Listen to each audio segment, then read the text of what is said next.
Masak nugget je. Yelah, rajin tak Wadis? Rajin ke tak? Rajin. Isi ayam, bawang merah, bawang putih saya pakai serbuk saja, ada carrot, garam, ada oregano dengan parsley and black pepper. So kita nak blend dia. Kita supaya nampak yang ni kita blend. Tepung gandum dan juga 1 biji telur. So kita gaulkan dia rata. Ini dia, kita pakai tangan je. Lepas tu celup dalam tepung, air bancuhan tepung macam ni. Kan? Begini. And then kita masukkan dalam ni. Senang.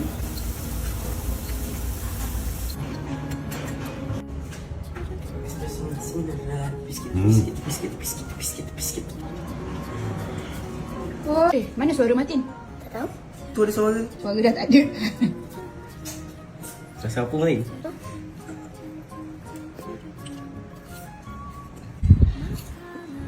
Oh. Sedap.